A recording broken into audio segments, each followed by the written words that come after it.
Our extraordinary meeting today was convened in order to consider and put to the vote the draft recommendation on the consent of the draft withdrawal agreement between the EU and the UK.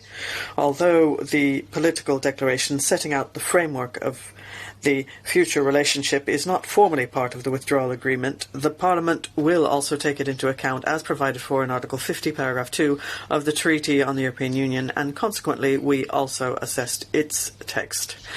As the Conference of Presidents decided, the procedure of consent could be concluded once the process of parliamentary ratification in the UK has been finished.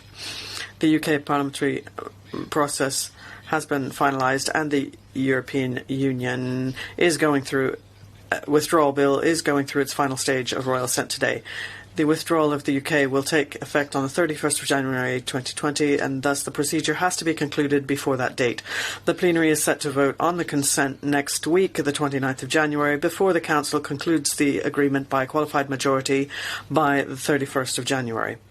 Our rapporteur, Guy Verhofstadt, has submitted a draft recommendation proposing the approval of the draft withdrawal agreement, which was circulated to all AFCO members in English last Wednesday, the 15th of January, with a deadline for amendments until Monday, the 20th of January at 5 p.m. No amendments were tabled. The remaining linguistic versions have been circulated on the 20th of January. 10 committees have issued opinions in the form of letters. These committees are AFET, INTA, EMPLA, ENVI, IMCO, TRAN, AGRI, JURI, LIBE and PETI. According to Rule 105, Paragraph 2 of the Rules of Procedure, at committee stage, only amendments aiming to reverse the recommendation proposed by the rapporteur are admissible. But as I said, no amendments were presented. Rule 88 of the Rules of Procedure provides that the majority required for the consent to an agreement on the withdrawal is the majority of votes cast. The voting list was distributed on the 22nd of January. As no amendments were tabled within the deadline, we will vote the text of the draft recommendation as tabled by our rapporteur, Guy Verhofstadt. Beyond the procedural aspects, I would like to say a few words of on the importance of this event. It is a historical moment, albeit somber moment for us. A member state is leaving the European Union. It is not a moment for celebration. Although we firmly respect the sovereign decision of the British people, we deeply regret this outcome. The Union has been, since its very inception, striving for increased integration, closer cooperation and deeper solidarity among its component states, with the aims of strengthening Europe's economy and its place in the world, and of bringing prosperity to its citizens. The withdrawal of the United Kingdom is the antithesis of those principles and objectives. Over the past 3 years, the Union has nevertheless striven to ensure that the departure of the United Kingdom causes as little disruption as possible for citizens, businesses and institutions. We have worked intensively to ensure an orderly withdrawal, which, despite the complexities of the process and the difficulties encountered along the way, I believe we are guaranteeing through the withdrawal agreement as negotiated by the EU and the UK. I would like to thank our negotiator for the work done, Michel Barnier, and for having always worked in a constructive way and having kept the Brexit steering group informed, as well as our committee and the Conference of Presidents of Committees and of Committee Chairmen and the Conference of Presidents. The withdrawal agreement works in both parties' interests, and above all, it brings certainty to the 4.5 million citizens most directly affected by the withdrawal.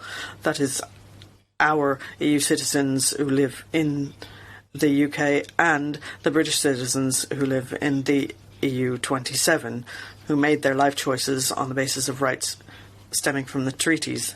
This was a battle that that we have always fought and supported, because citizens' rights should not be sacrificed for the agreement. Another important aspect for which this committee has always fought hard is the respect of the Good Friday Agreement, that will and to ensure that there will be no hard border on the island of Ireland, and the increase of struggles between the different factions.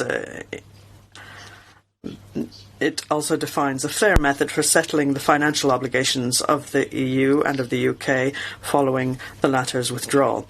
The Parliament, and AFCO in particular, will closely follow the implementation of the withdrawal agreement and will continue defending the integrity of the Union and the interest of its citizens, and in particular all those covered by the withdrawal agreement. This withdrawal agreement is built on the basis of a strong consensus among the EU institutions around the essential principles that the withdrawal of the UK should follow. The negotiation process leading to the agreement was characterised by great transparency and institutional inclusiveness, as well as by strong unity among member states. We should now focus on the next stage, the negotiation on the future relationship between the EU and the UK, which we hope will be balanced and fair and will work in both parties' interests. We believe that the same transparency, inclusiveness and unity will be kept throughout the process that follows. Before moving on to the vote, after having thanked Mr. Barnier, I'd like to thank Mr. Verhofstadt for having led our group's work, and the various other people that have worked on this, in particular Danuta Hübner has worked together with Elmar Brok and Mr. Gualtieri. So all of our colleagues have done their utmost to ensure we reached a positive solution. Before giving the floor to the rapporteur, I would like to once again express our deep appreciation to our British colleagues who will be leaving the Parliament. This will be the last vote in committee,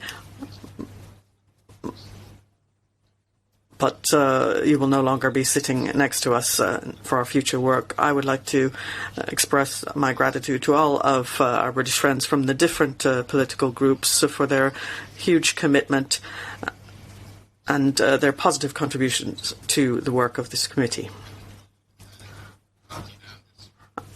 Martin Anderson, Catherine Bearder, Daniel Hannan, Rupert Lowe, Alan MacLeod, Scott Leslie, Chris Davis,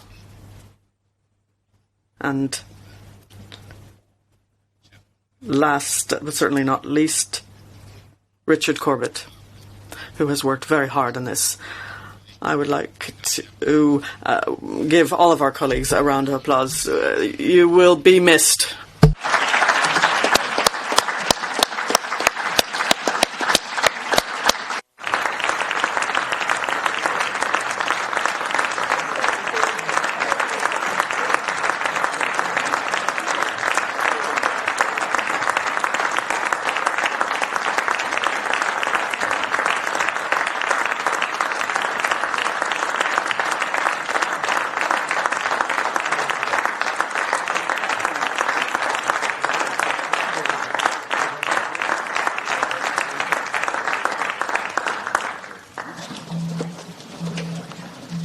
Thank you very, very much.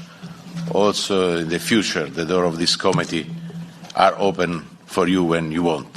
You are not only members of this Parliament, you are friends of us.